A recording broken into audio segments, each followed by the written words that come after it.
Hello, hello. Welcome. I'm Valgan. I do Udon development for VR chat and Unity development for, well, Unity applications. And just the other day, I finally managed to release WorldUI, my UI generation tool for VR chat worlds. And a lot of people have been really enjoying it. Though there is obviously a big need for a few feature additions to it. There's a few things like object toggles that we have, but collider toggles are one that's pretty quickly being run into as a need by some people. So let's go ahead and get some of that set up.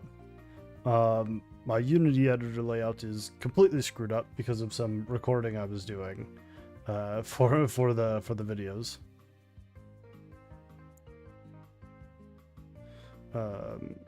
So let's go ahead and fix this. This is here, this is there.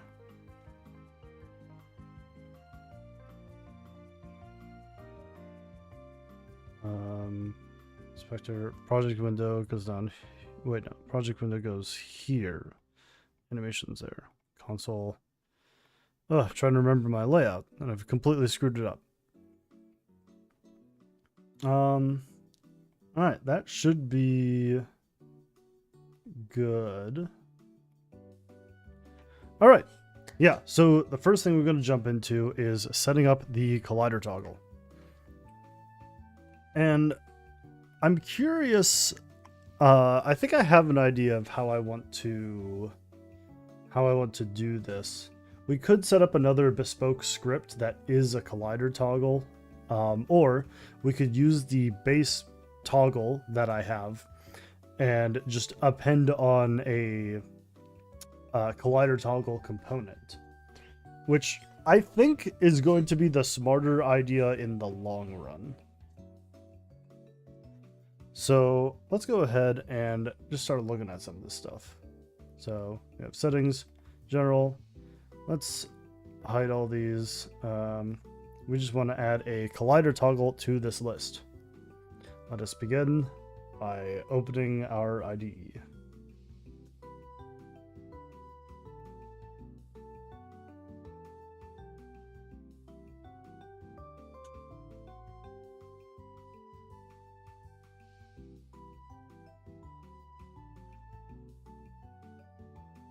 Let me get my dude recentered. There we go. Oop, it opened up in the wrong monitor. There we go. Oop, boom. All right. While that's doing all of its thinking and funking, let's go to our WorldUI, scripts, elements.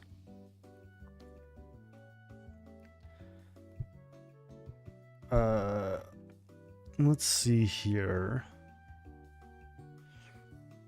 If we want to make this a an elements plugin, is that what we're gonna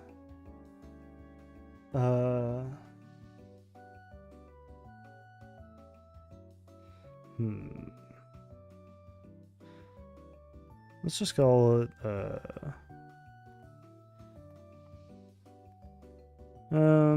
oh, what should we call that? Plugins? Plugins doesn't feel right. Plugins is usually a community extension that gets things added onto it.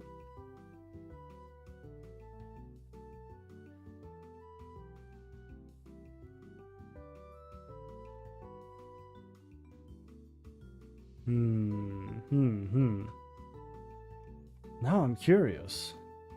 What should I do for that?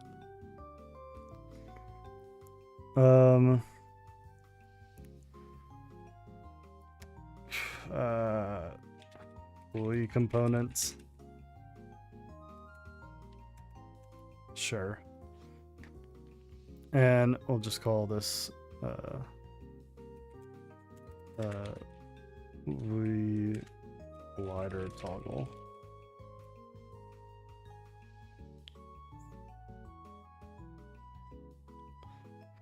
All right. So now let's go ahead and reference some of the stuff we already have set up. So we have a toggle somewhere here. We toggle and we object toggle. Okay. So this is how the system has been set up in the past.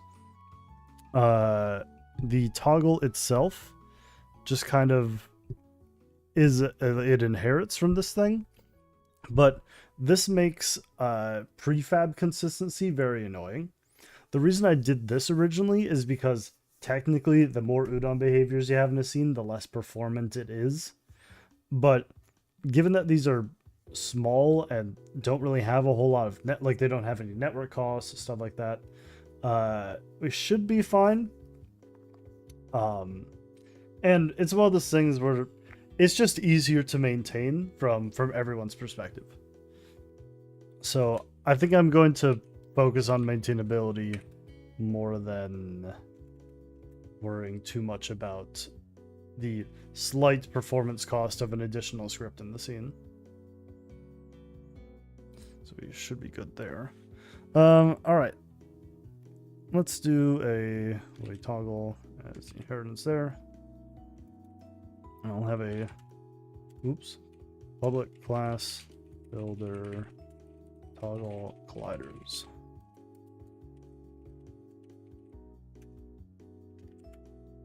Do we want this to inherit from builder toggle?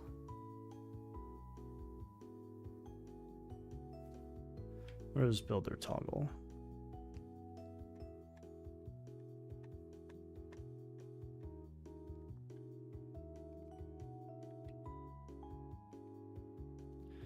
I think builder toggle is the one that makes the most sense here. Yeah, okay. So we'll have, oh wait, no, I don't care about these at all. At least from the inspector side. What I do care about is a public list, I cannot type, of colliders.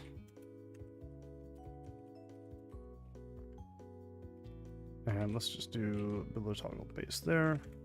So we'll have our create event here.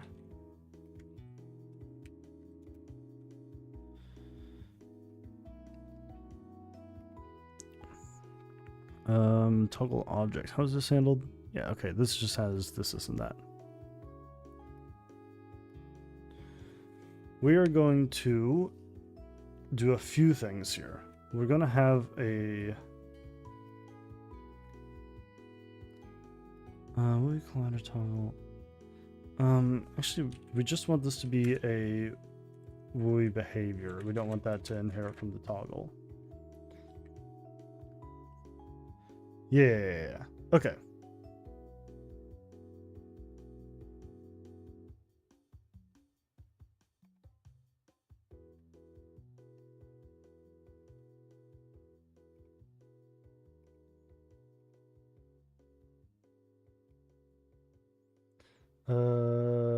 Let's take a look here.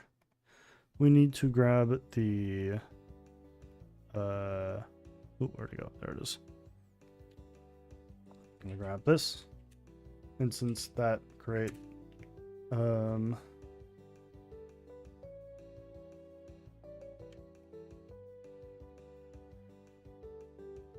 yeah, all right.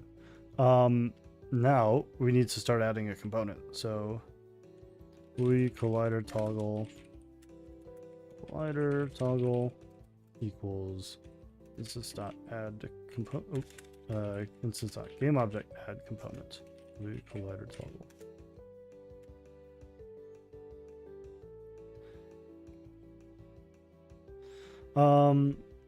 All right, so the two things we're really going to think about here are how do we want to toggle our collider? Do we want to just enable or disable the collider, or do we want to change the layer of it? Because what I've seen people do is, well, then it wouldn't be a collider toggle. It would be a layer toggle, which might be something worth setting up as well. Yeah, so we're just going to enable and disable the collider.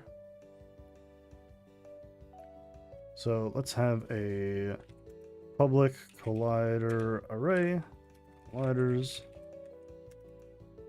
on bound element change. We want the bool version because this is coming from a toggle. So we're getting a bool callback. Go ahead and do collider toggle dot colliders equals colliders to array. Excuse me. Then instance dot on change add binding listener. There we go. And this will be our collider toggle. And we just return instance.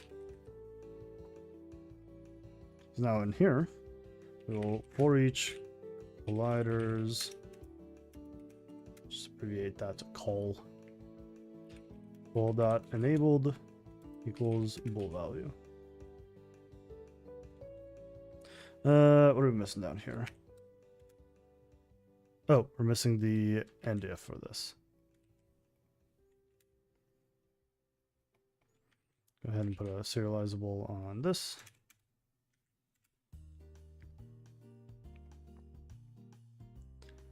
That should be all we need to do, since we're no longer fiddling with various component types.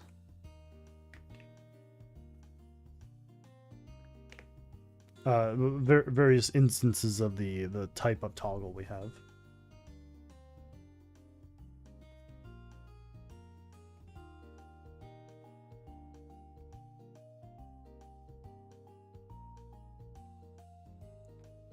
Oh, I think I need to sneeze. Nope. Never mind. I guess I don't need to sneeze. Fascinating.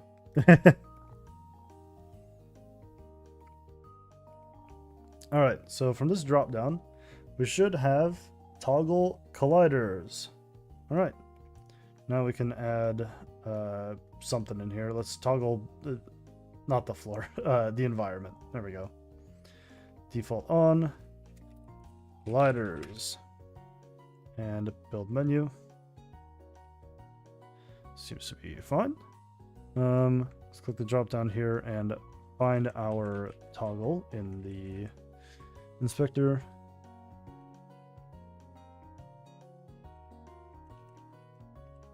Couches, poster, quality. Tried out the test runs, very nice in the menu. Awesome, happy to hear that. We're just getting everything else set up here, so it should be working. Let's see. Binding targets. Okay. So, I guess I'll catch you up. Yeah. So we're actually working on a couple requests that I've run into immediately, such as people like to have collider toggles in their worlds. And I had game object toggles, but no collider toggles. So I'm going ahead and adding that. One of the other big requests is better documentation, which fair. It was made very rushed and will be continued to improve. But given that it has no images at the moment, it's definitely going to it's going to need some love and attention. Colliders for the win. Yeah. Okay, so let's see here. Bonk. Let's go to general. Turn. All right, that is working. Perfect. Lovely. Okay. All right. I like this workflow a lot better, where instead of making a bespoke version of the toggle for everything, I make a add-on component that plugs onto the toggle and then gets told what to do. It does mean that there's one more script for everything that we're setting up, but I think it's fine. All right. Now, one of the big ones that we had request-wise was, let's see here. What other features are you planning? So there's trying to remember. A lot of people have been requesting unlocks for menu elements, such as you can only access this teleport after you press a button somewhere in the world. And that's the kind of thing that I think would be really nice, but I don't know how to make a generic system for that, because a lot of people want very different versions of that, and that's going to take a little bit more it would be very quick to implement, but I don't know what it is that I should be implementing. There's a lot of ways of setting that up, but you have to figure something out for it. Excuse me. All right, one of the ones that we've been running into for why we need better documentation is when you go to add something into your list here. Actually, quick question. How is my resolution? Is this visible at all? Oh, whatever. I hope. Welcome. Yeah, so when you're going to add something to this list, here, it doesn't actually show up on stream. Let me bonk. There we go. This is a big old list of a bunch of stuff, and they all have the word builder at the beginning because it's the class type. And that's not how do I put this? It makes people very confused. So I need to oh, welcome, Lumen. Yeah. So I want to have a way of displaying something in this field that isn't the raw class name. But I think how I'm going to do that is I'm going to need a attribute with a title and a description.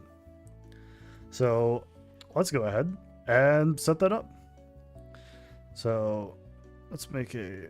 Do I have attributes in here yet? I feel like I have attributes somewhere, because I'm definitely using them. Maybe all of the attributes got moved to... oh, here we go, WorldUI attributes. So let's make a...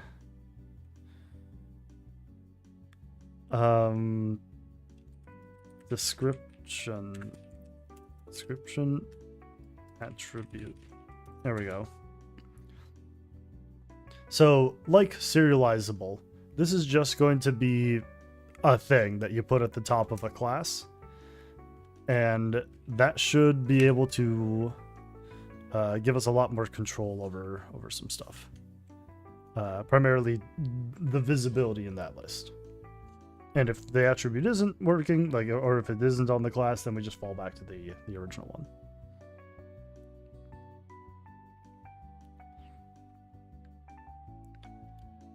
All right, so pop. WorldUI attributes. There we go. This is going to be a property attribute. This won't be for a field. This will be for a class. We'll have a public string title and a public string description. Are you planning to integrate some of your other things into this, like your inventory system to spawn items on the spot? I would like to, but at the same time, I also would like to completely remake that inventory system. It's good for a few things, but it was really designed to take existing prefabs that you have in your scene and convert them into a pickup. And it does that all right. But I think if I have a more bespoke, like, video game MMO prop generator, that kind of menu would be way more robust and useful for a lot of VR chat worlds. So I think, I don't know. I don't know if it'll end up being limited by that or what I should end up with. One of the things I would really like to integrate with this, though, is Verbatim, my localization system, because right now the system is entirely unlocalized. I'm not entirely sure how I want to plug that in, because there's a lot of text that goes into this, and this is a very complicated system in the sense that I want it to work without Verbatim. If someone, like, I don't need to force someone to go buy my $5 localizer. This system should work by itself. but supporting both using verbatim and not using verbatim might be a little bit trickier, and I haven't quite figured out the execution for that in my head quite yet.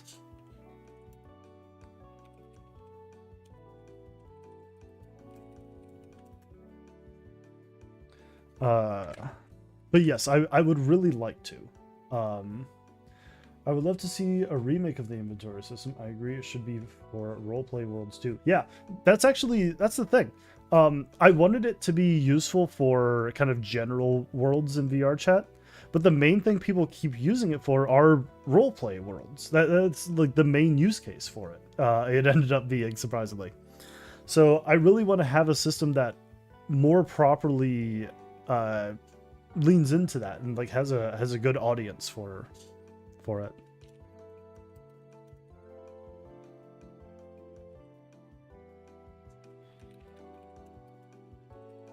We're just setting up the attribute stuff here, so description equals description.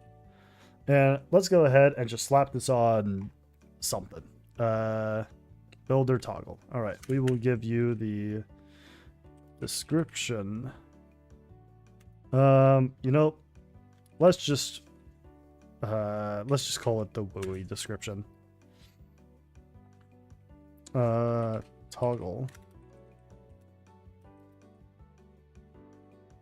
Toggle things on and off. We will improve that, but for now we just need some text here for testing. Gonna head out, gonna take a nap. Can't wait to buy this very soon. Yeah, no worries. Have a good rest. If I remember right, these streams are a little bit on the late side for you, so go and get yourself some well-needed rest.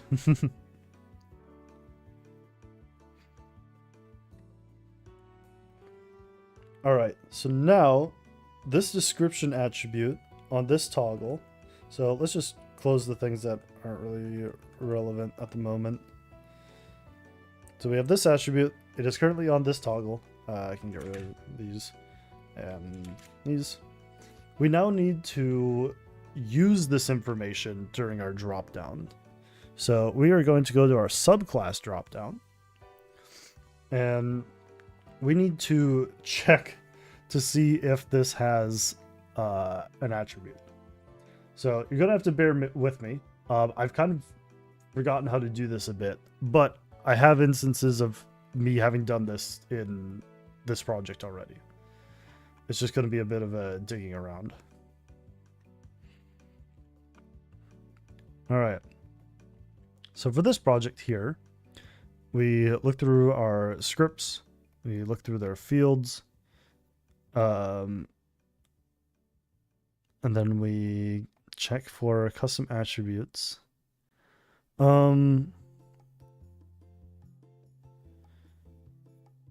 Is this what we want? Because is there... Because I don't think I want fields, because this is a class attribute.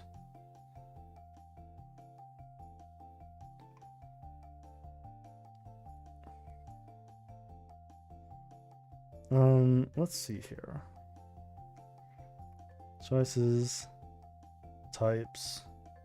All right, how am I currently doing this? I'm currently going through the type caches for all of these types and turning them into a list. So in here, we will be checking that type for a proper name. So, oh god, how do we... type, I guess this is just T. Oops.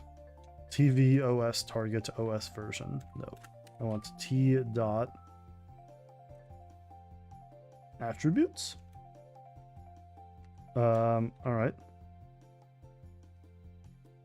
What is this? Is this a type attributes dot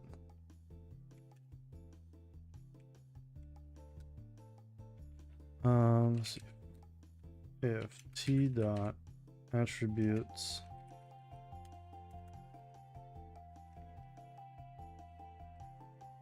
how do I check to see if a class has an attribute? this is going to be a very quick trip to Google. Unity C# check if class has attribute.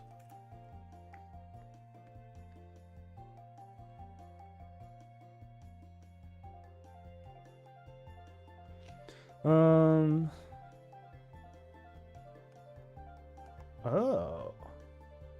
Most people seem to be using a... Okay, there's good, a custom attribute.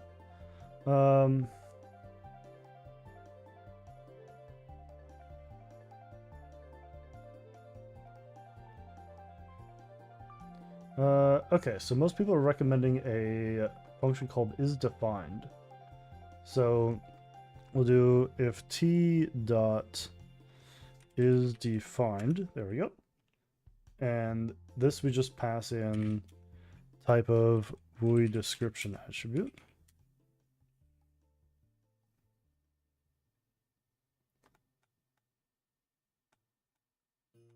What's the overflow for this?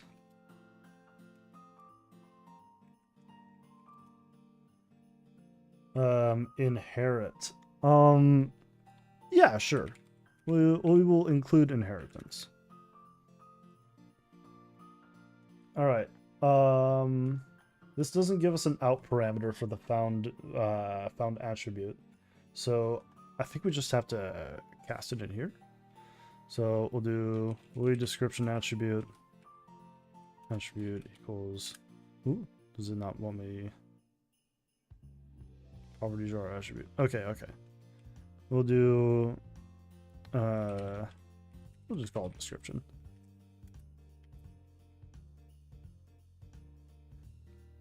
This will be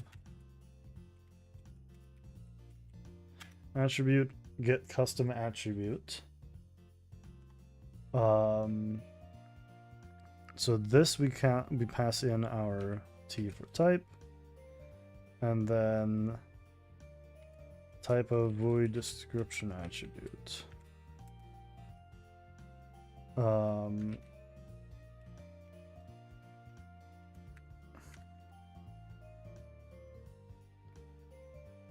Okay. Let's not immediately cast this here. Let's do a safe one. Does this work? Tuple? This is not a tuple. There we go. Okay, it was just complaining because I had it in brackets. So now we can do a description does not equal null.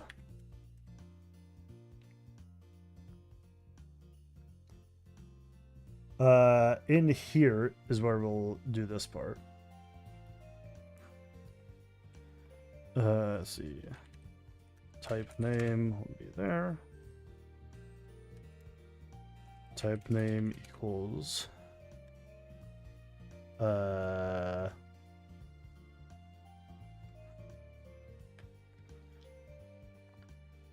description dot title. There we go.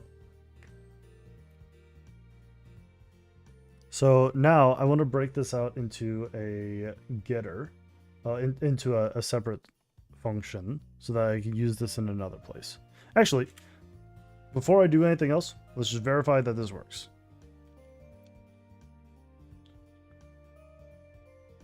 So everything in this drop-down list, actually I can swap to the right share for that. Everything in this drop-down list should start with the word builder outside of toggle. So let's go ahead like this. And yeah, we have toggle right here at the bottom, and it loads it in correctly. Awesome.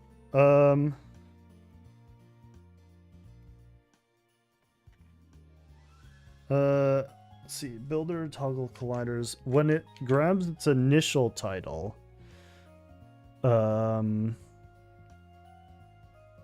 current type nicify name. Okay.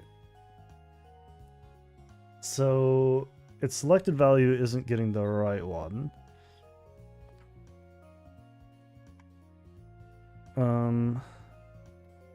Yeah, let's have a public static string get class name, a public static string get class description.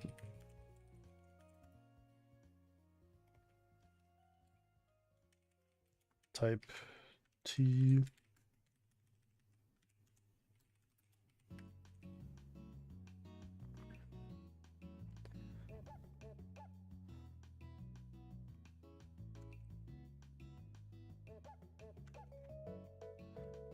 Bonk. Bonk.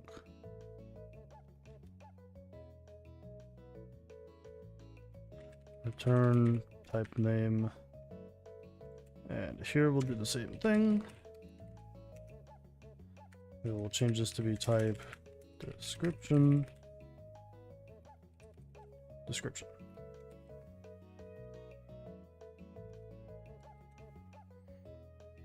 All right, so we're already using that somewhere. Oops, not what I want. There we go. So we're already using that here, so we'll do string type name equals get class name T. That means we can drop this. Now, current type nicify name. Current type name gets that. Okay, so I'm not going to do this implementation anymore.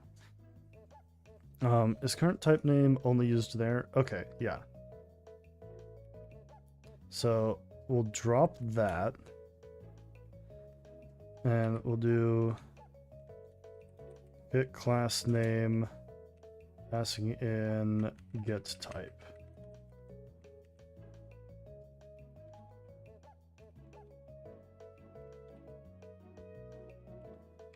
All right, so now, if this all works correctly, we're going to have the actual word toggle show up in the drop-down selection from the start. General, still says builder toggle colliders. So if I swap this to toggle, click off, back on, bonk, bonk, toggle, perfect. All right, so it retained that.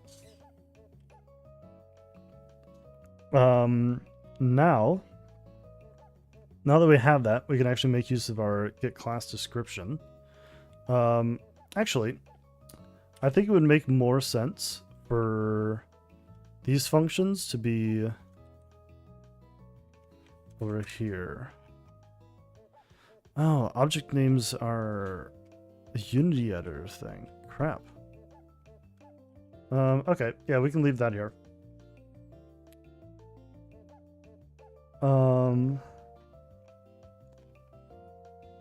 Get class description we're going to use in this thing here. Fold out, drop down, fold out, value. Where do we build child fields? There we go. So, oops, if string that is null or empty, exclamation point,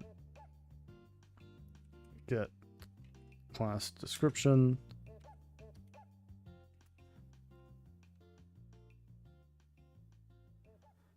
I need a get type for the current one.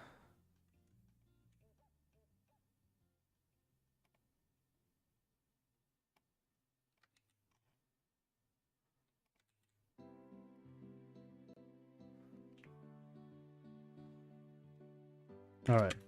So if the description exists and is not null, actually, description should not default to that. We'll do string.empty.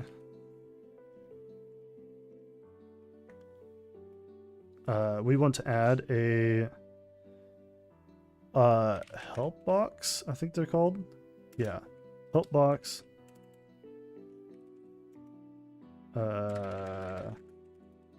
Maybe we'll just do a label. Maybe a label's actually the better option. Yeah, let's start with a label.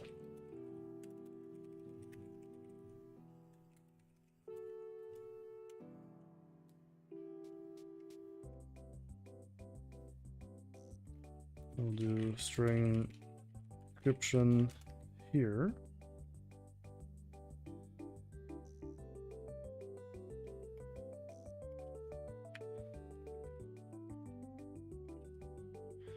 We can do that, then container.add description label.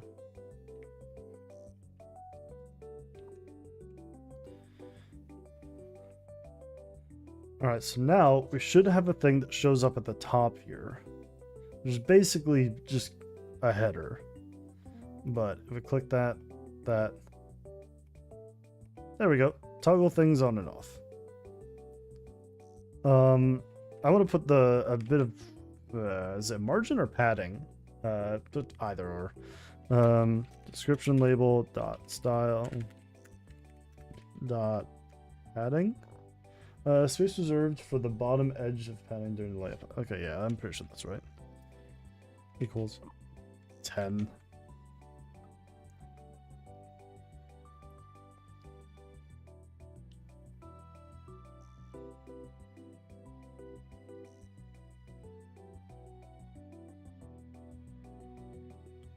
All right, yeah, toggle things on and off. Perfect. Now, I'm going to show you the real big advantage of doing this whole system. Now that we have a custom label for showing things inside of that drop-down, we can go over to this toggle and do toggle/developer. So this is the developer version of this toggle. You only interact with it if you're a programmer. And now that we have that, we can actually utilize slash in those things. Go here, developer. There we go. The toggle. Oh wait. Let me. There we go. So if we look at this, we have a toggle here at the bottom that kicks out to developer. Now we don't have to have everything in one massive list. We can actually go ahead and put all the toggles in the toggle spot, all the single selects and the single selects, and so on and so forth. All right. That actually is wonderful.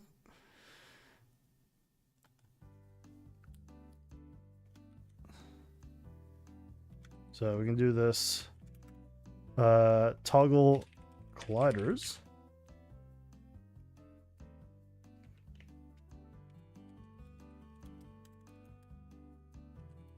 Enable and disable collider components.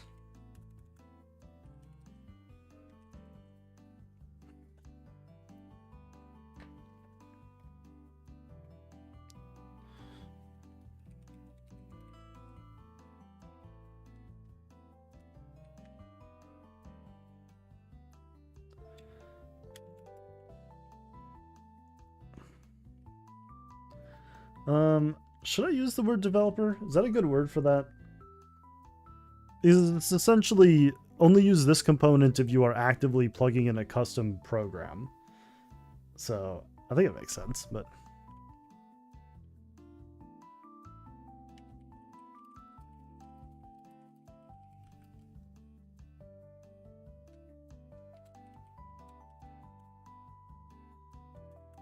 let's see. This toggle sets bool values on target scripts.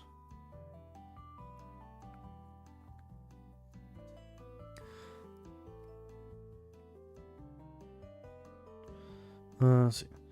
This toggle sets bool values on target scripts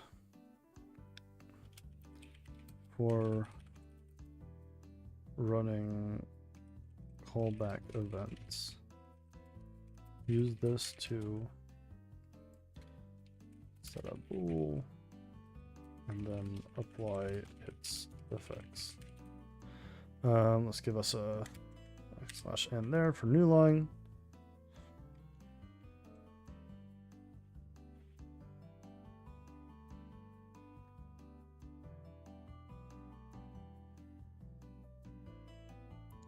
Click on settings, general. There we go. This toggle sets bool values on target scripts before running callback events. Use this to set a bool and then apply its effects.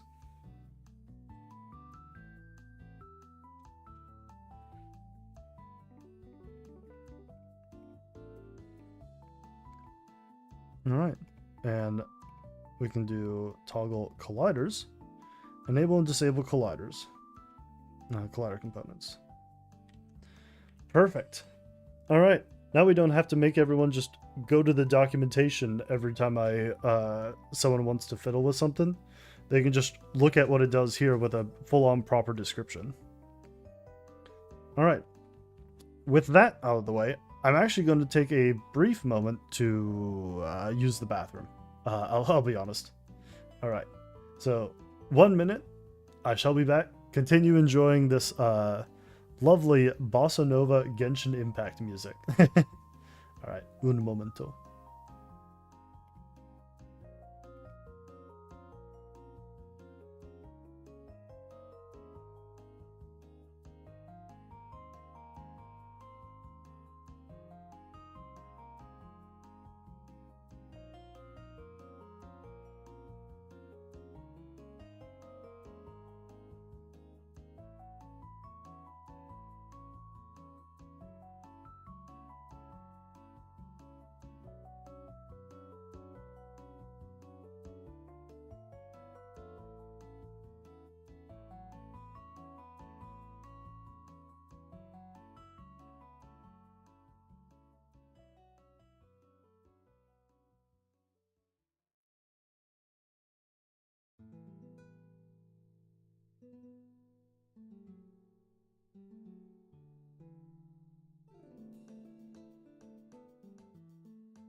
Well, all right, bathroom break concluded. Let us continue.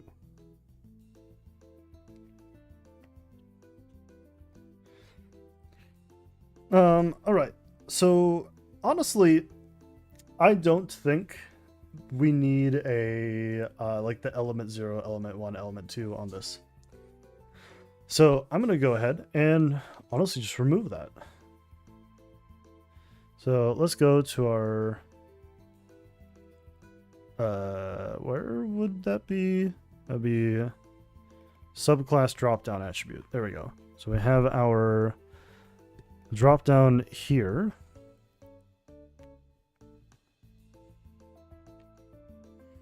Or is that?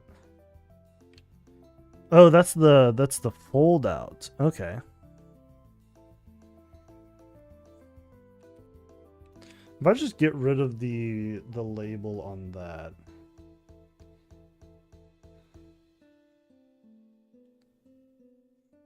How does that look? So we swap settings, general. Okay, it says property name.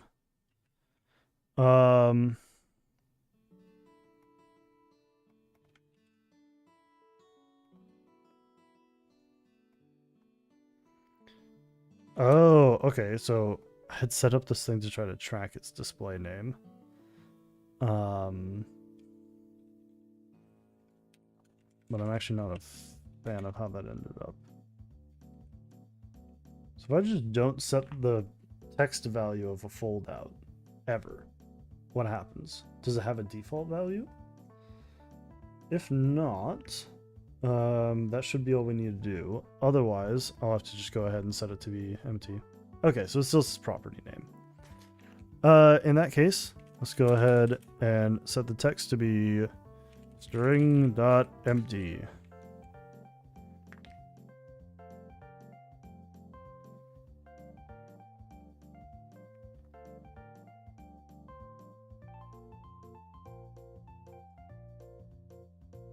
All right.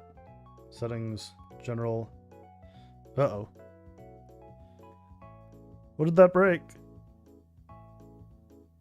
Oh, since we set that to be empty, we in fact do not have a label. So it just breaks there. Okay. Try that again.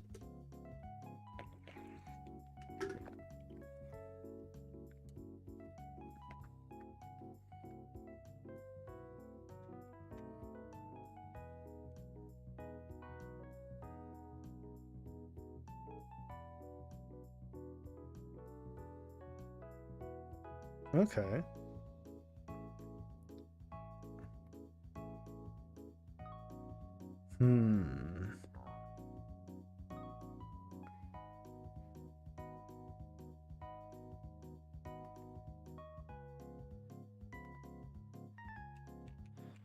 This might be stupid, but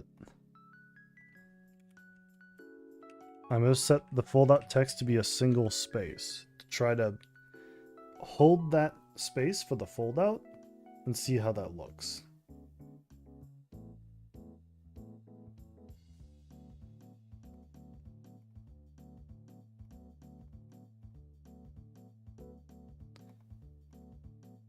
All right. You should add your localization. Also, yeah. Welcome, Lexi. I would love to. The big issue that I ran into was kind of just like a process one, where I'm not entirely sure how to. There's a lot of text in this, and I want people to be able to use my localization, but I also want people to be able to not use my localization. So I need to figure out a good way to handle whether or not you have attributions, not attributions, whether you have the localization stuff in your project and change a bunch of behavior for it. It should be doable. It's just something that I have to sit down and fiddle out for quite a while.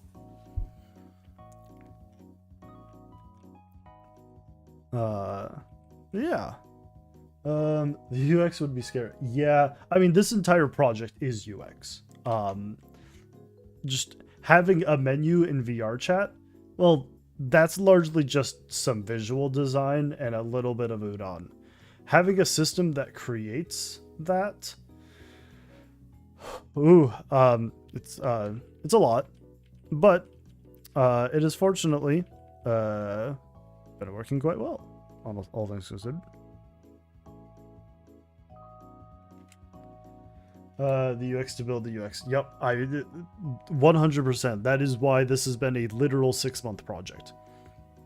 But let's actually just go ahead and show off what we've done so far today. One of the things that was requested was a collider toggle, because I had game object toggles, I just didn't have collider toggles. But now that we have that, I've also improved it so instead of the drop down having hold on, you don't see this right now. There we go.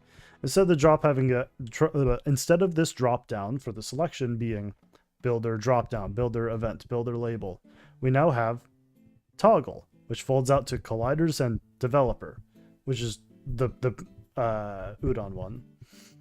Maybe I'll just call it Udon.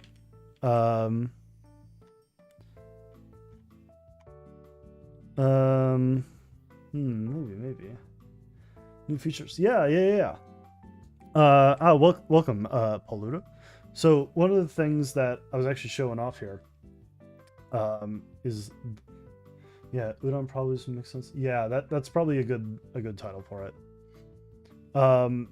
So everything is builder toggles object and stuff, but I've now set up a system where you can declare a specific name. So you have toggle, and then inside there you can do colliders or developer, which developer is just about to be renamed to udon, wherever it is. There we go. Toggle udon. So that lets us put in a title and a description for it. So the title is just the thing that it uses in this dropdown if you don't want it to use the class name, which the class name is just always going to be a little bit more finagly. But doing that, if I fold this out here, we also have a description right at the top. Enable and disable collider components. I can swap to the udon one, and it says, this toggle sets bool values on target scripts before running callback events. Use this to set a bool and then apply its effects. Rebsy, hi, welcome. We're getting some good stuff set up here, and honestly, this has been speeding along a lot better than I expected it to. Would this work for the player pickup then? Possibly. That depends on how the player pickup toggle system works.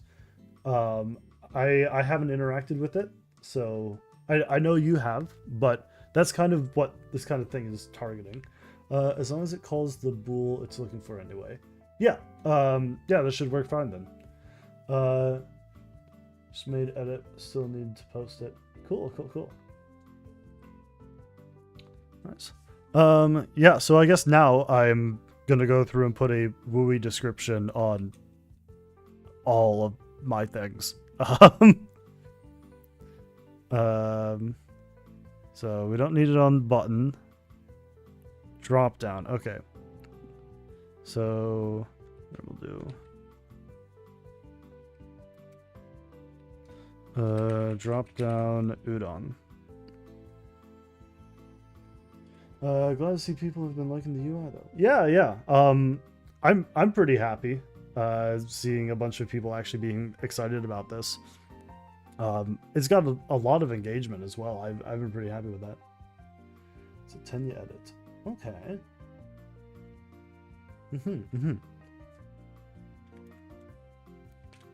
All right, drop down udon.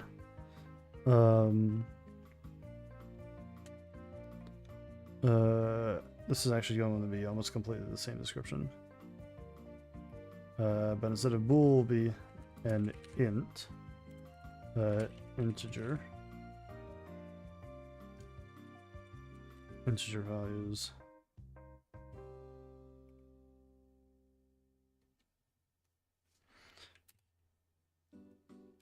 Matching the drop down's index. There we go. And WooI drop down. Let's see, WooI element, WooI event field. There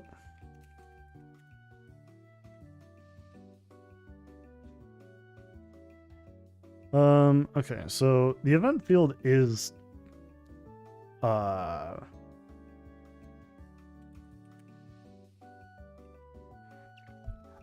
should we call those I guess, yeah, event udon.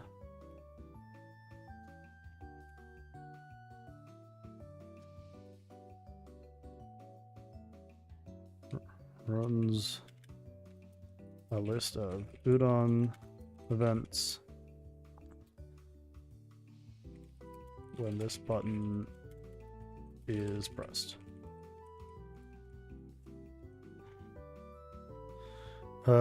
Label field.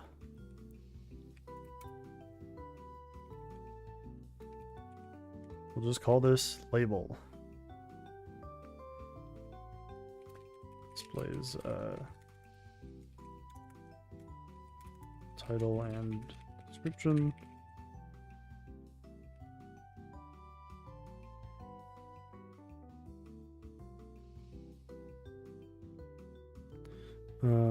Title and description within your menu. Builder page. Okay, we don't care about that. Single select. All right. Builder single select base. We need this for builder single select. There we go. Single select udon.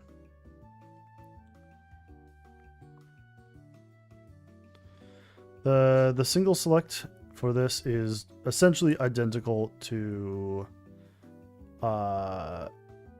the what's it called? The drop down. So I can actually just copy that and change this from drop down to single select.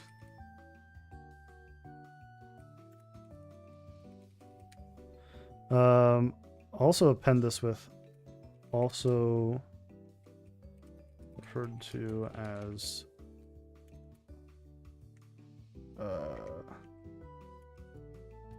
radio menu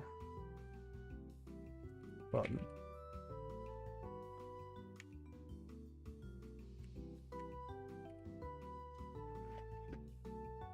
Okay.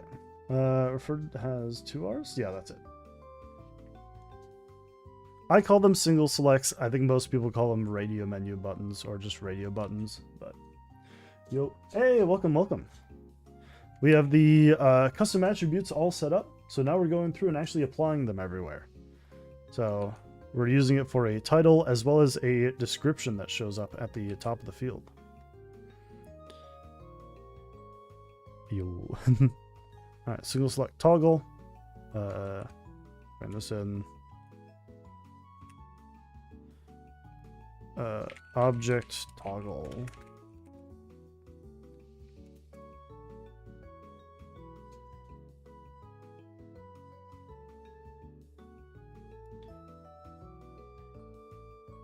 Let's see.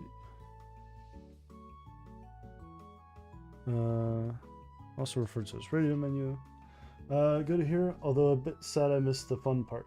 Hey, no worries. It was honestly just some short Googling to figure out how to get an attribute off of a class type. Which fortunately is just hold on, let me find it here. There we go. We do our type dot is defined and then pass in the attribute. And if so, we just do attribute get custom attribute off of the thing and do the stuff. But yeah, single select. Okay, so this is the one that I was changing. So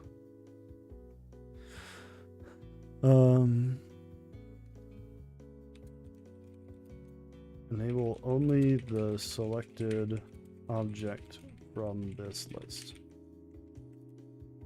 Mr. Background music. Oh yeah, I was kind of liking this one when I was working today. It's an hour-long bossa nova cover of some Genshin Impact music, actually. So it's a little bit wacky, but I do enjoy it. It's been quite nice.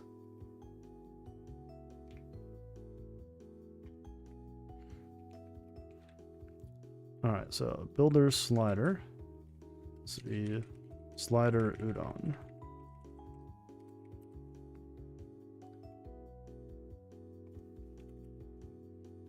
Sounds chill. Yeah, I've really been enjoying it. Assign. Oh wait. This is the wrong name. CPU set. Floats.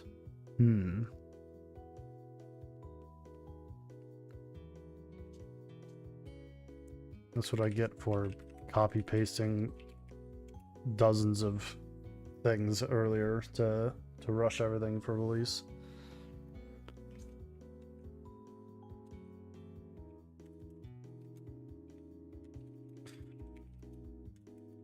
Assign list of actually, I'm just gonna go to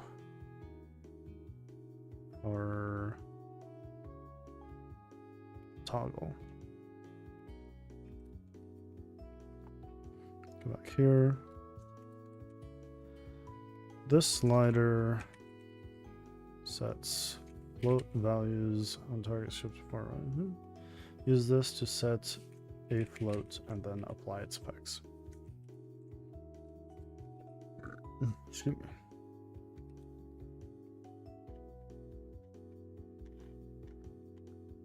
All right, slider post-processing. post-processing.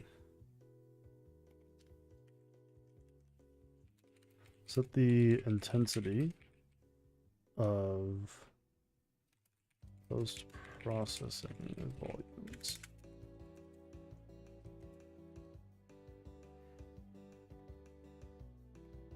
For volume,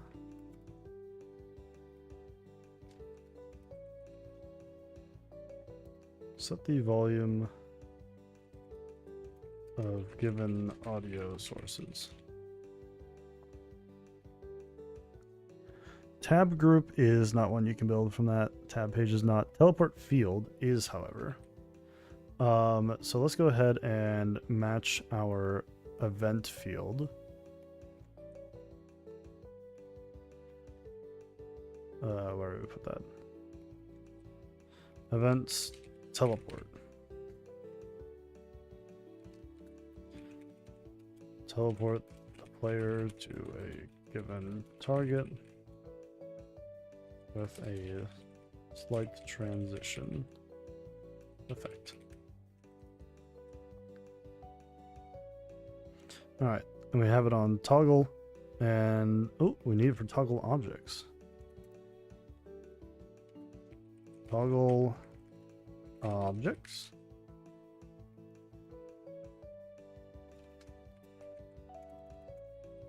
Toggle on and off a series of game objects in your scene. That should be everything. Let's go check the drop down to see if I've caught all of the options.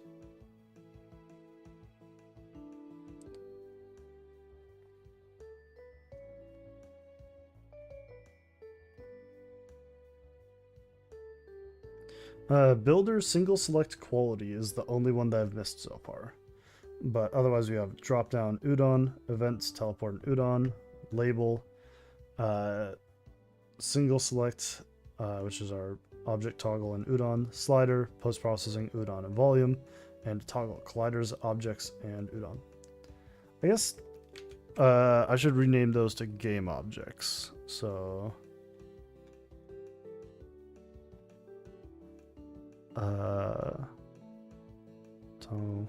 game object toggle and game object.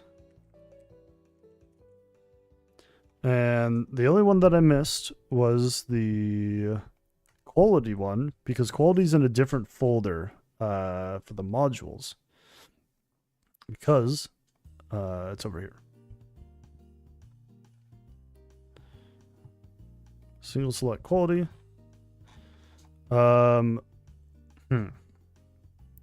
Right. I guess I don't need this script anymore, seeing that it's completely commented out and commented with the words delete me. Somehow that missed me. Wow,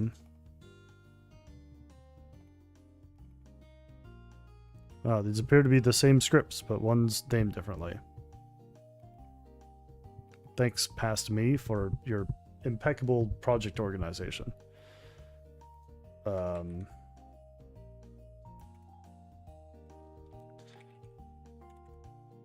Single select quality. Oops, if I can spell it all. Quality. There we go.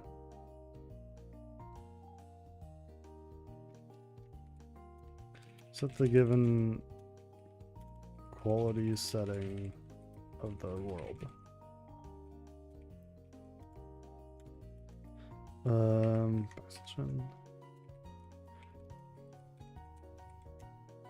Works alongside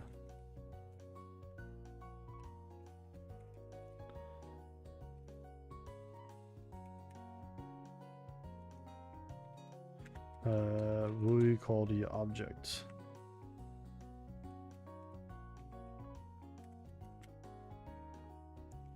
Etc. Fields. Nope. Components.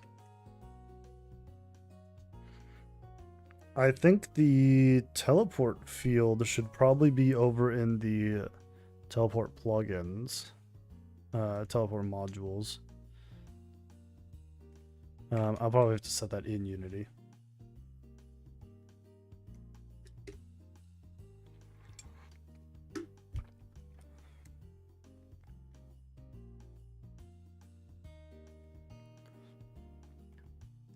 How's everything look? Toggle, we got colliders, game object, udon, slider, post-processing, udon, volume. I'll change that to say audio volume.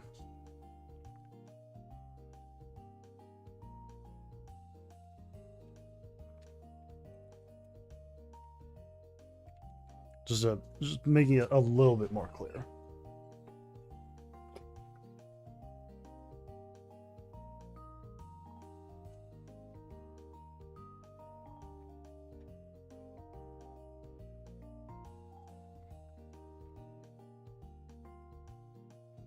Yep, game object, audio volume, game object toggle, quality, events, teleport, and udon, drop down, udon.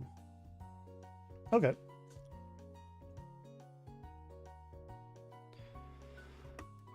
Perfect.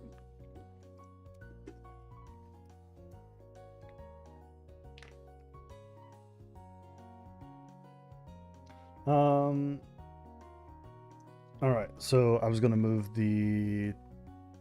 okay, actually the first thing I should do, WorldUI single select quality.cs. WorldUI single select quality. Yep, okay, this is the one labeled delete me. I shall do as past me instructed and delete it.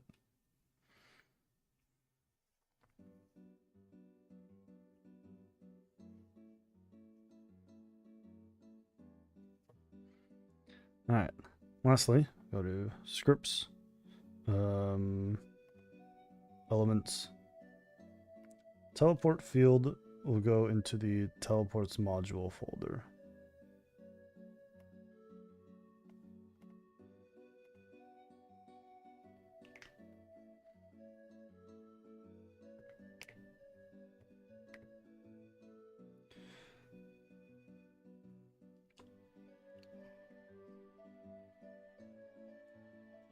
All right. Okay. That's I'm gonna be honest. That's basically what I expected to get done today. And we have almost a whole nother hour left. Let's see here. How do we want to handle? One bug that I have seen.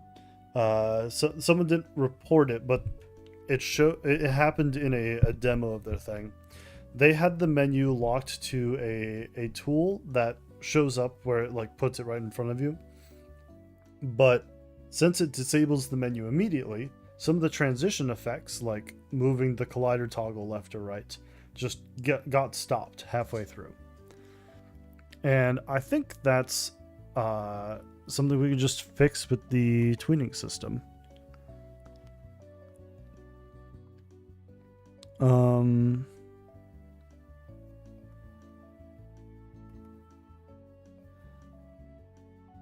Yeah, because basically update just stops running.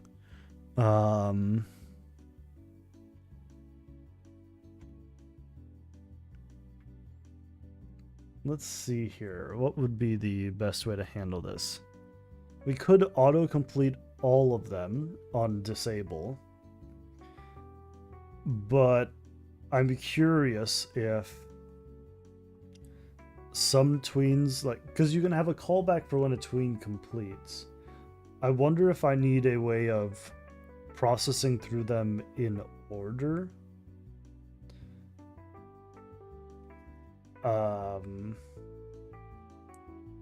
That would probably be the smartest thing.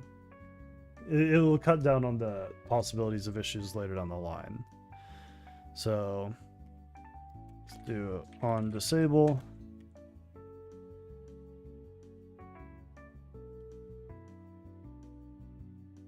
Let's iterate through all of our tweens. Next tweens, let's find out if they're active.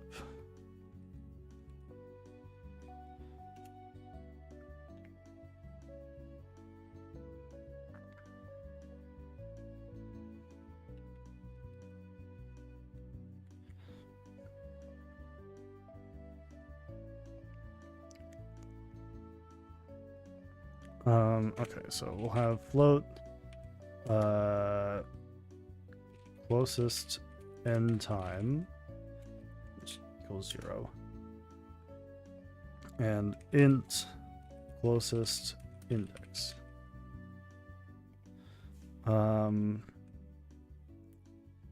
So we'll do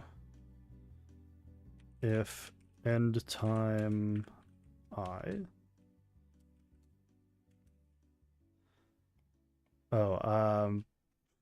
Closest end time should start at a high number. It doesn't matter. Int.max value. It just needs to be bigger than any other options. I guess we can do float max value. All right. If end time is less than closest end time equals end time I, and closest index equals I.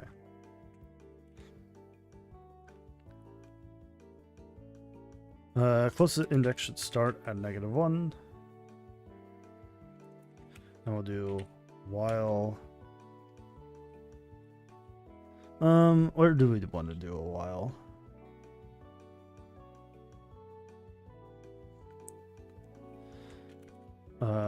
Bool has active tweens. Equals true. Then in here we'll do while has active tween.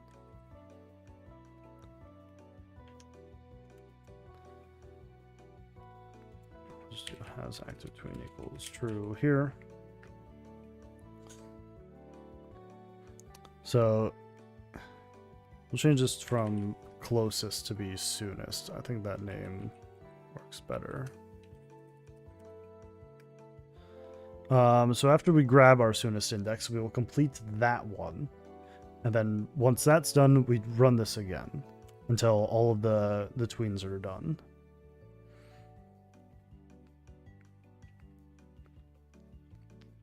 So we'll process tween soonest index %1. That's how I end them, right? Or complete tween. Wait, do we have a force end tween? Cancel tween? Yeah, okay, that's what I want. I'll just run cancel tween. Cancel tween soonest index. Complete true.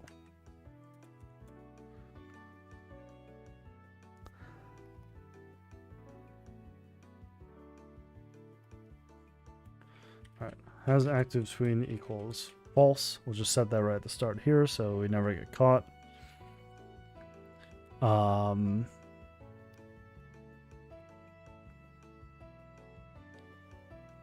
So that should be all we need to do to handle disabling a tween. It would be a little bit annoying to test this with a menu, so I'm actually going to test this with a separate thing, which is our handy little game object here.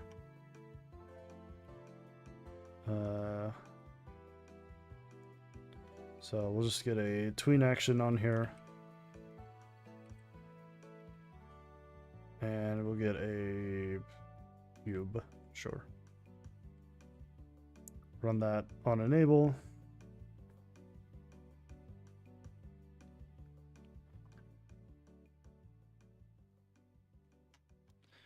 Maybe I do have to have this as part of the menu just for ease of everything. Okay. Tween type. Local rotation. In outside. End rotation 9999 9999 9999. Duration 10. Target cube.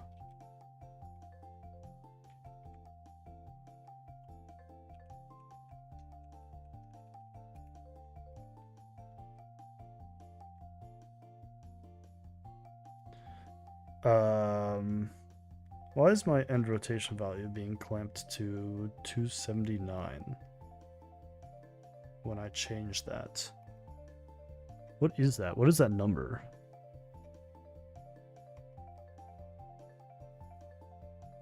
What is 279?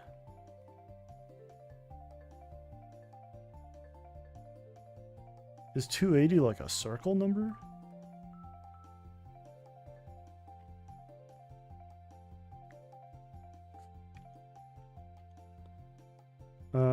Start rotation, end rotation. These should be taking in Eulers instead of quaternions.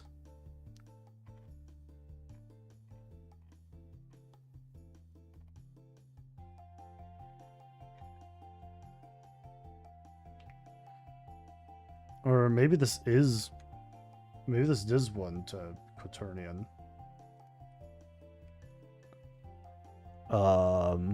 Okay, where's the drawer for this? Let's go to custom property drawer. Start quaternion.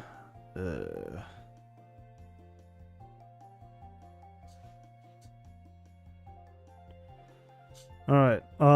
My drawer for rotation is using a F quaternion, which is just my field for quaternions, which is a vector 3 value. Which sets the value of a quaternion to an Euler. Which I mean,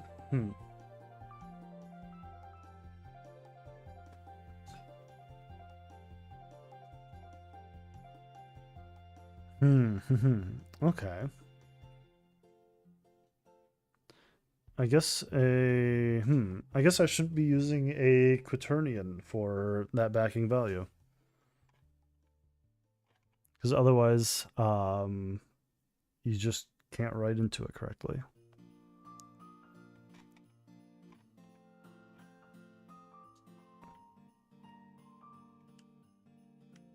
All right. Well.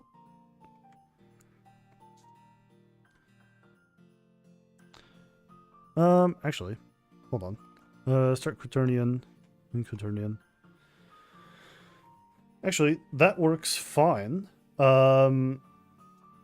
Because the way I'm handling this field already has an unused vector 3 slot on it. So I can just have the user input to the vector 3 and the data input to the quaternion. Okay. Yeah, that works fine.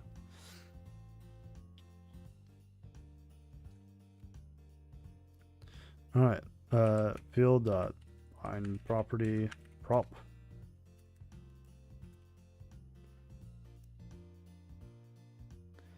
Let me register change value. Prop dot quaternion. This will need two things. Prop start quaternion. There we go.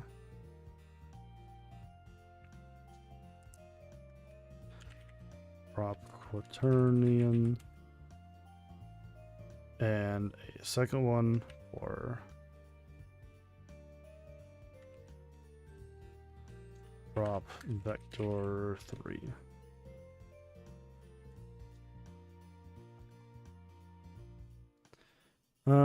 Let's do that one second.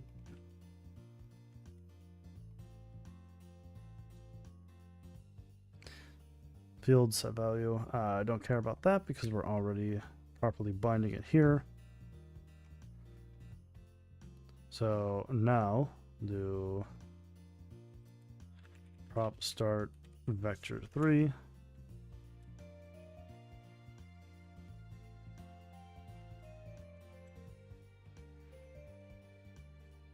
All right. Now we just have to hope that no one will ever use the system hoping they can write in the raw values of a quaternion. Because they're human. Humans can't do that. Uh-oh. All right. This needs to be end.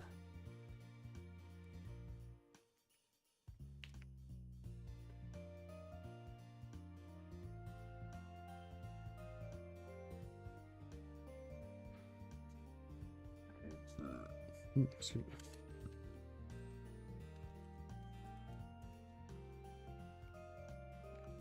All right.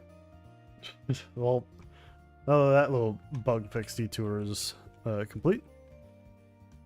Let's go ahead and actually test this.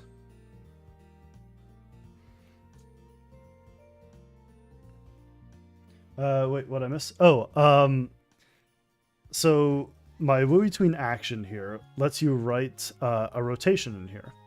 And basically I was using a vector 3 field and using it to write to a quaternion with its Eulers.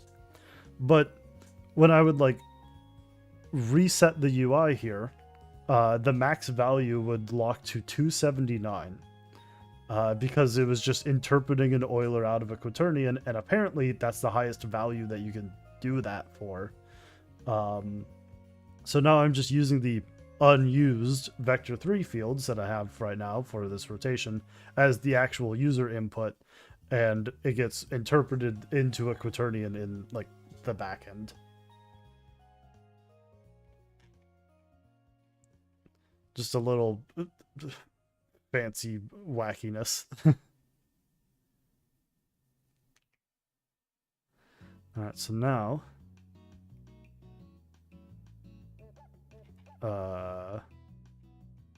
if I disable this, that's probably 999. I probably should have put in an actual number. Okay, if I put in an actual real number, then we wouldn't have noticed the bug that we had before. But let's just set this to be 180, 180, oops, 180. 10 seconds is good. Gives me plenty of time to go ahead and check this out.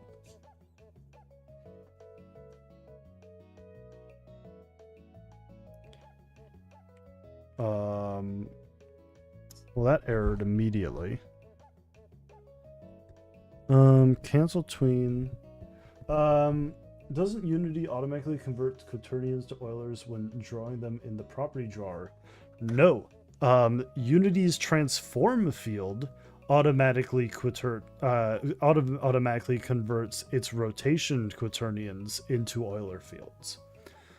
You can still use a quaternion or a vector 4 field for writing into the values of a quaternion. It's just ill-advised. Excuse me.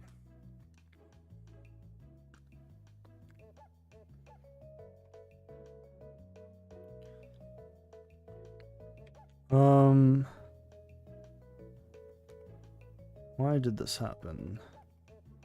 So almost certainly what happened here was we tried to cancel a -1 tween.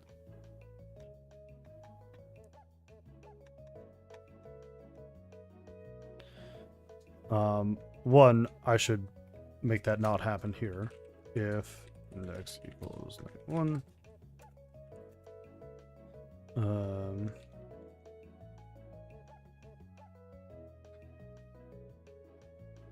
Is not valid. But we will also not do it here. If as soon as index equals -1, cancel tween. Or no, I want the opposite of this.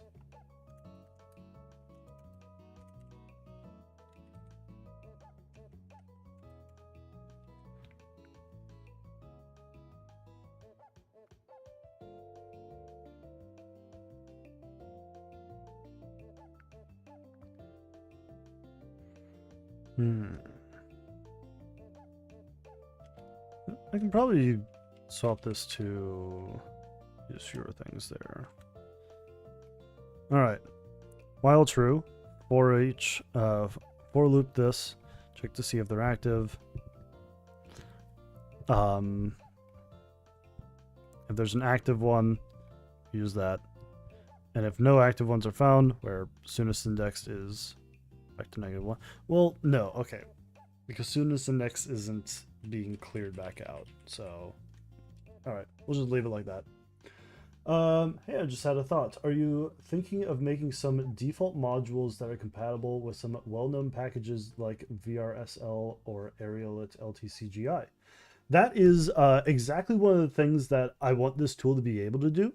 I'm not super familiar with those packages myself. It would probably be a good idea to go ahead and do some integrations like that. It will... I'd probably want to figure out which ones people are most interested in before I dive into it, because I don't personally own like VR stage lighting. Actually, I don't even know. Is that free or I actually haven't poked around with a lot of it. But that is the exact kind of thing that the module system is very intending to work for. Free? Okay, good. Yeah. So that's absolutely something that it can be used for, and you're the first to request it, but I don't see why not. I think it would be a very easy thing to implement with that kind of stuff, depending on how those systems work. Fortunately, those systems are particularly popular and largely made by very competent people, so it should be very easy to do integrations with them.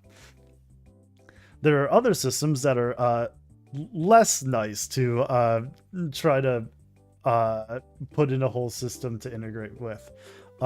There's the attached to me prefab that's getting kind of older now, but if you've ever tried to make a system that toggles that system on or off, oh boy, is it very not friendly. I've been waiting for a framework like this for so long. Might make a few modules myself. Will let you know how I get on with them. Yeah, awesome. Happy to hear. VRS LGI is a nightmare to jump between groups of lights. Gotcha. Well, hopefully this kind of thing would definitely improve upon that kind of stuff. All right, so I think that's the bug fix now for the tweening stuff. So if we let Unity do its thinking here. Just go ahead and hit play. This should start slowly rotating. We should not have any errors. And when I turn off the menu, it should finish its rotation.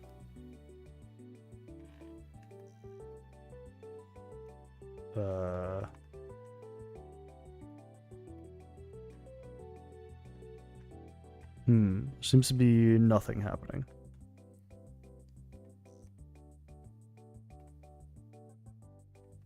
Actually, yeah, what's going on here? Unenable.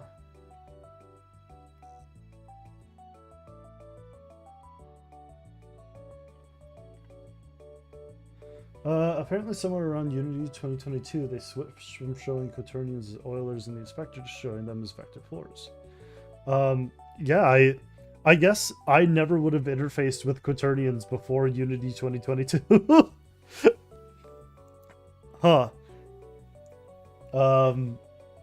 That's funny to think about, huh, actually.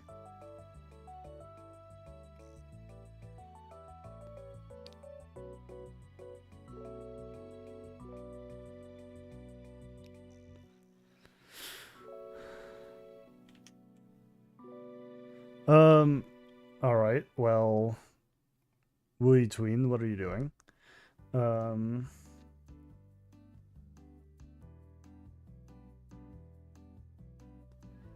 So handles these animations and then turns itself off.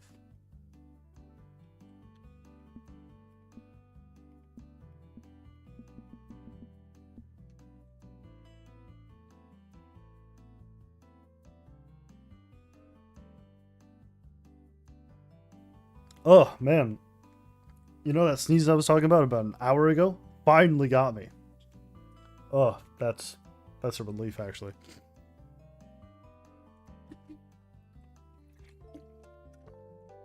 Though a good reminder to put the humidifier back on now that we're running the heater a lot and actually having winter. Alright, so between action udon. This should run tween at the start here. Unless I just have something borked here. Duration 10, in out sign, value, start rotation, end rotation.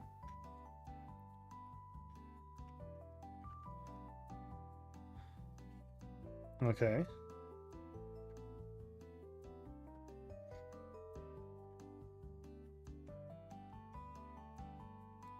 This doesn't do anything. In fact, finishes immediately. I wonder if the backing quaternion values are not being properly set. Let's look at this. Public variables. Well, that is in fact a real value. I'm gonna make the bold assumption that for negative 4.37 is 120. But that is a real value.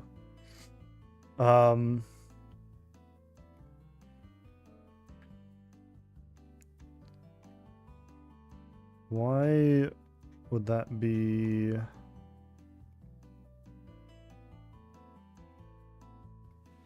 If I get rid of my on-disable handling right now, does this work at all?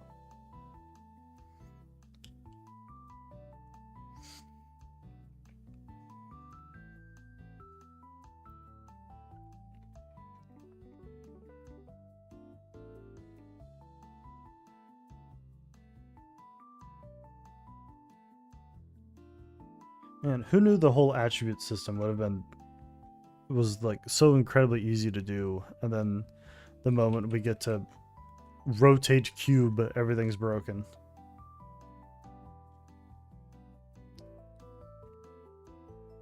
Why isn't this doing anything?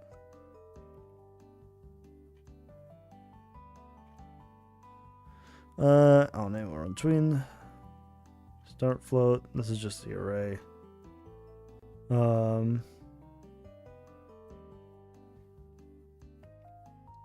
Rotating things are always complicated. Well, the actual rotation itself, it should be doing anything. It's just stopping immediately. I'm not entirely sure why. Well, okay.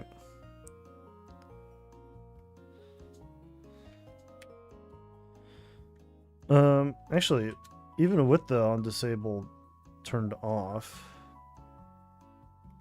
process tween percentage, run tween, it goes to the start floats. Oh wait, are you doing a 360 rotation? I'm doing a 180 rotation, I'm pretty sure. Yeah, this is 180, 180, 180.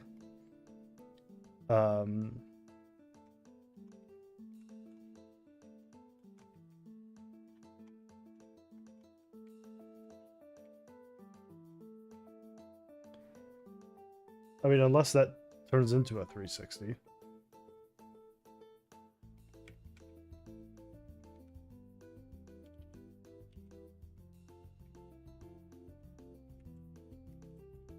She easily could. Well, let's just give it a weird one.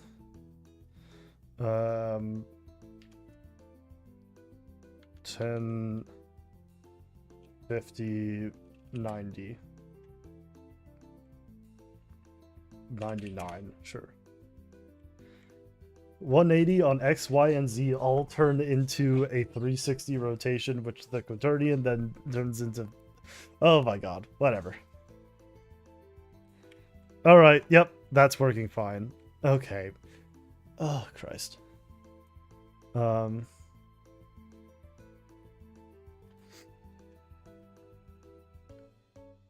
So, when I do my system of comparing and contrast... Oh, not quite yet. It brings it back to the start rotation.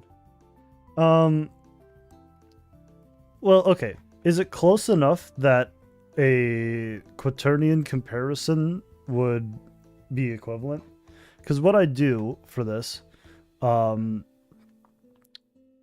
yeah. So if I do, where is this?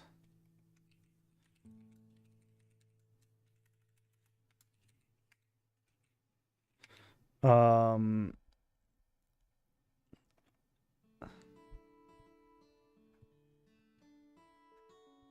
yeah, tween rot. Yeah, we do a if target rotation equals value. But that doesn't start a tween. Okay, yeah, it does nothing.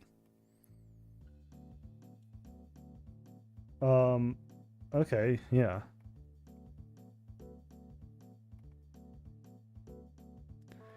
Well, that's a little annoying. But whatever. I know how to fix this. Bonk. Vector 3 for the rotation.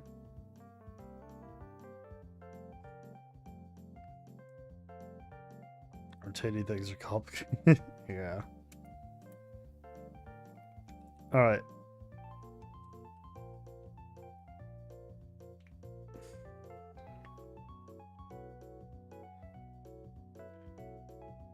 For the quaternion one, I will get rid of this comparison. For the vector 3 one, I will keep it. Or maybe I won't. Yeah, I'll get rid of that. Quaternion dot Euler value. And the same thing with target local rot. Change that to a vector 3. Get rid of that pre-comparison. Set that there. Okay, now you can call a quaternion. You can call a tween for the rotation with either a quaternion or an Euler, which should hypothetically resolve that. Maybe.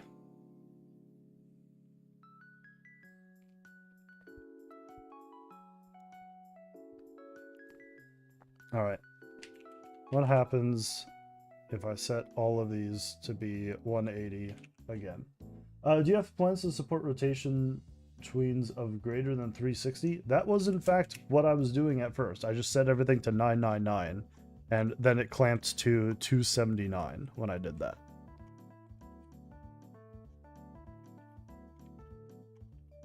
Um, 0 to 270? Presumably, I would like to have something just spin a whole bunch.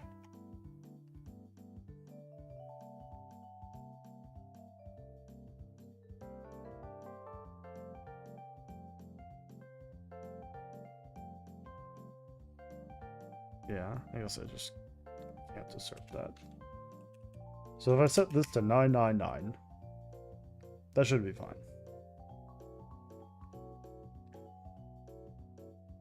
And if it isn't,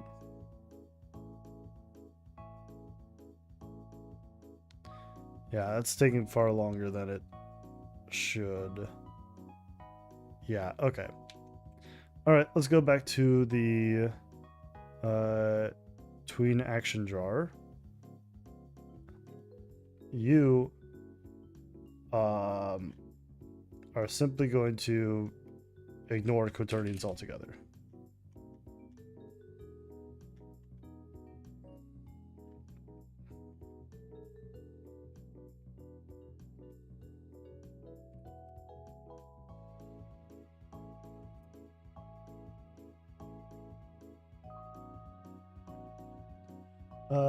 Probably makes no sense. Yeah. I understand conceptually how quaternions work. I also understand that I don't care enough to make them work. F vector 3. Unlike Euler's, quaternions can't represent multiple rotations in a single value. You know, I didn't know that actually. That's that I genuinely didn't know.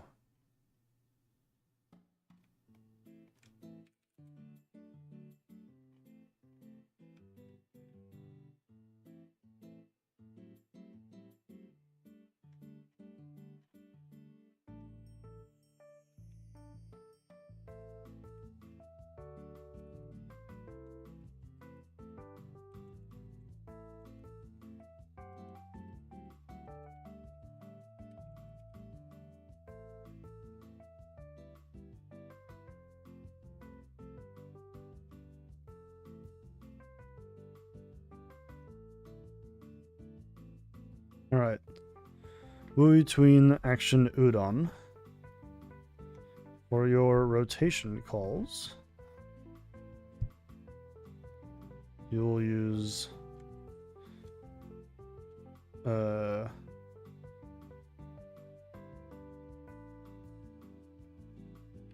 will not have a comparison. Actually, wait, no, that's not what that is.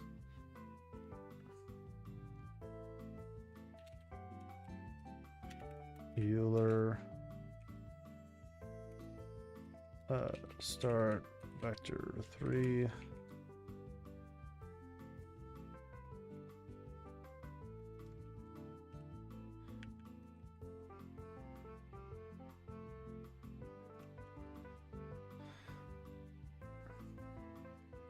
And quaternion and vector 3 bonk.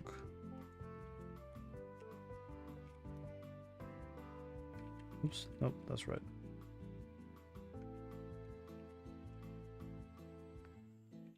All right. Now, this should work. I swear to God.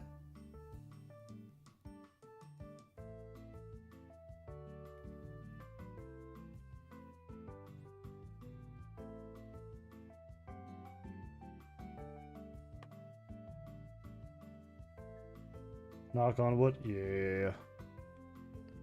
Well, it's rotating. It certainly didn't rotate 999.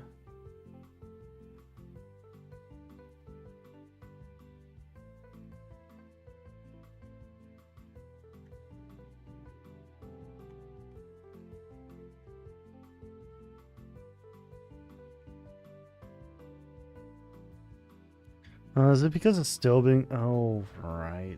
I don't know.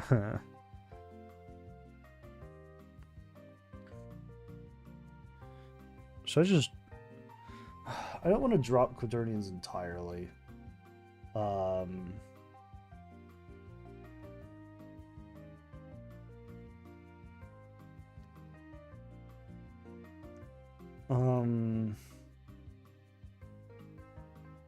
How should I handle that? Should I just have a bool check for use vector for rotations?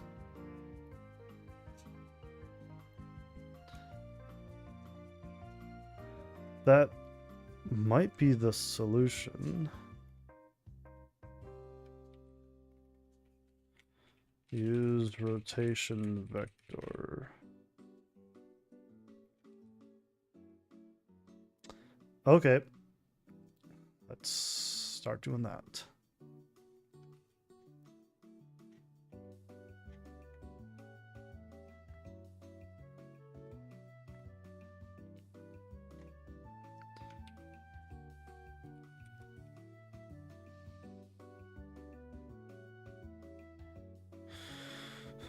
All right. Use rotation vector. False there. But we need to set it to true where it is relevant, such as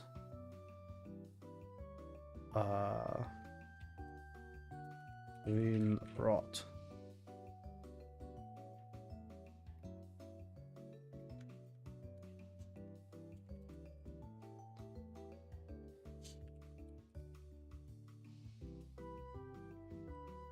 All right, false. True, false, and true.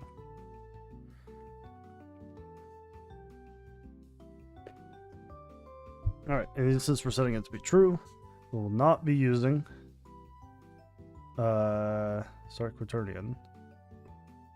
We'll be doing start vector 3.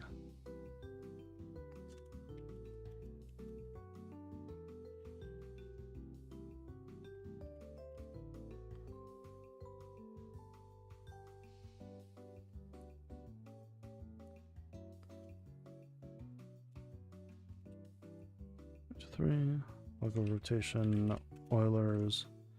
These will just be value.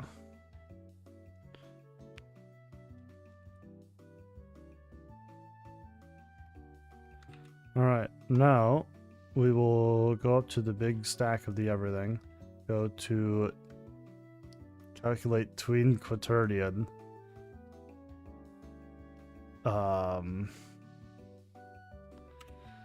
If use rotation vector index else.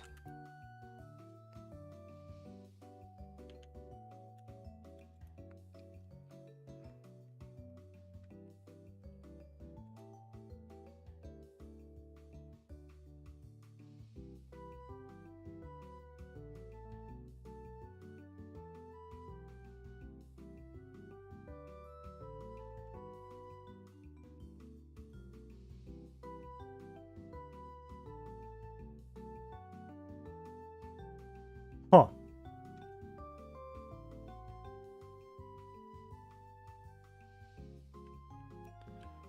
You know,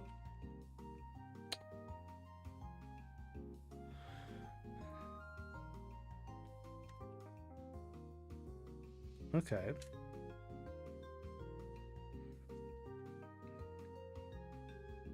That makes this a lot easier. Still actually makes it about as much work, but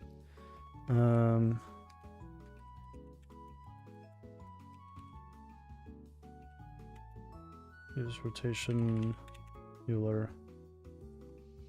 All right. We do basically the same thing here, but for local rotation.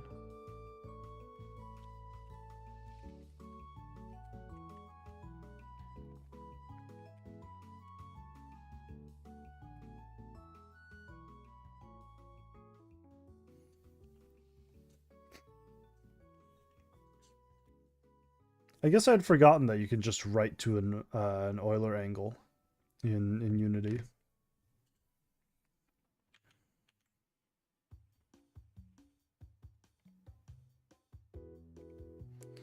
Bonk. This all looks right.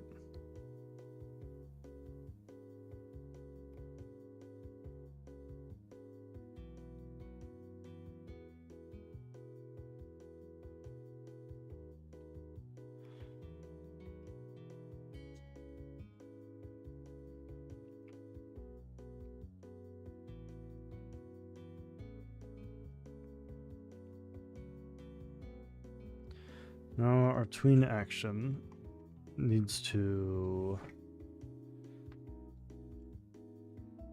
Yeah, okay. Nothing needs to change there.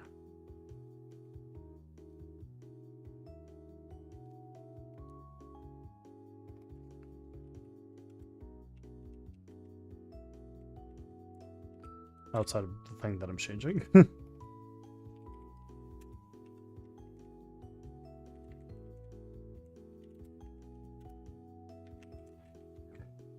All right.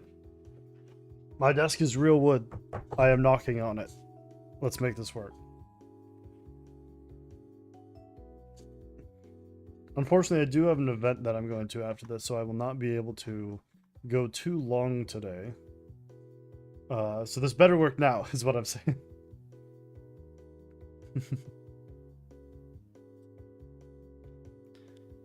Hey, that's real. That's rotating. Perfect. You love to see it. It is, in fact, successfully rotated 999 on the y-axis.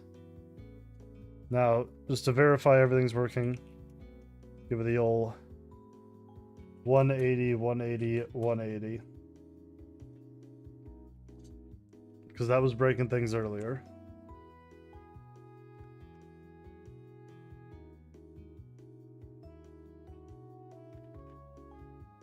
Okay, alright. Alright, it's working.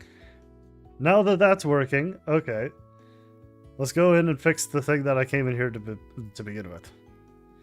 The on-disable handling. So now, when I disable my thing that controls all of the tweening, it should finish all of the tweens immediately.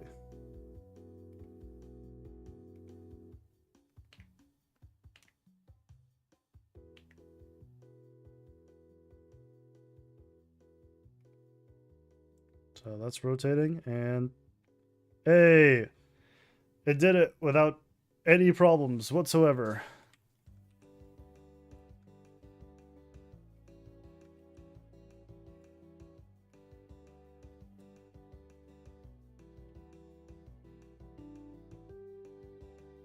All right. Let's have a few of these. So these should all start rotating.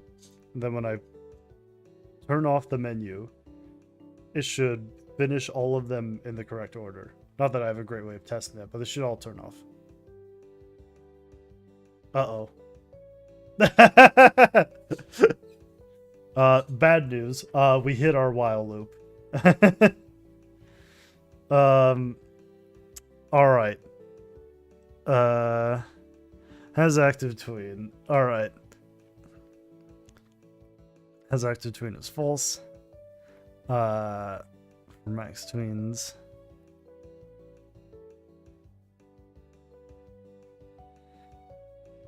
That should be in here. Actually, wait. Okay. How am I doing this? So we're trying to find the soonest tween that needs to be completed.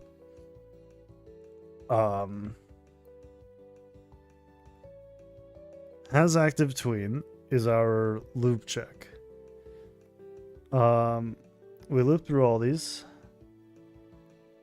If the current one is inactive, we ignore it. Otherwise, we set has active tween to be true, because there is at least one active tween. Then, we check to see if the end time for the tween we're currently observing is less than our soonest end time, which is just the one we've cached already. And if so, we store it and set soonest index to equal I, which is just our current index. Then at the end, we check, did we not find a soonest index? If so, break.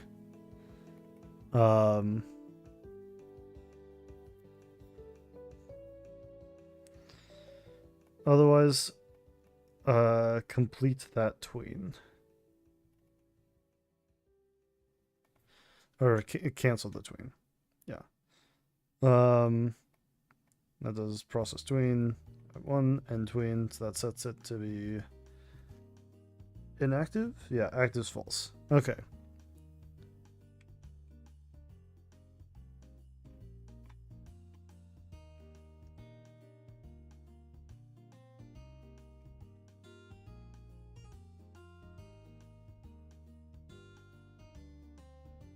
Wait.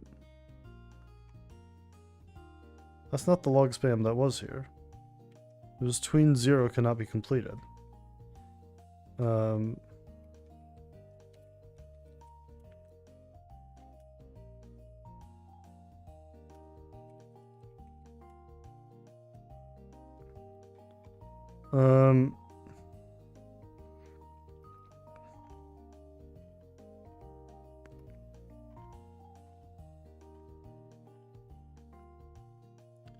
Huh. okay. There's something borked here. I'll give this a to do.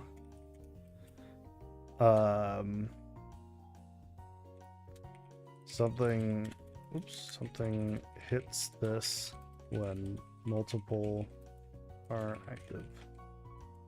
Fix, exclamation point, exclamation point. And for now, since it's broken, we'll comment it out. But everything else is working, and we've hit the hour here. Yeah, I guess if we're looking at everything, the tweeting stuff is honestly like generally fixed. We have the correct drop downs showing up for the custom titles for all of the classes. We have descriptions set in next to all of them. Everything's in understandable drop downs, which can't be seen on the screen. There we go. Yeah, so we have our drop down, we have our events, we have our single select, sliders, toggles, all that are showing up correctly. Let's see, we have a description here, so like this toggle sets bool values on target, blah blah blah blah. Perfect. And we even have a new built-in toggle for colliders. All right. That is a pretty successful day, all things considered. Yeah, I think that is where we are going to call it for today. Thanks for everyone stopping by. A lot of good requests. I'll take note of them and do what I can to start putting them into a backlog of stuff to do.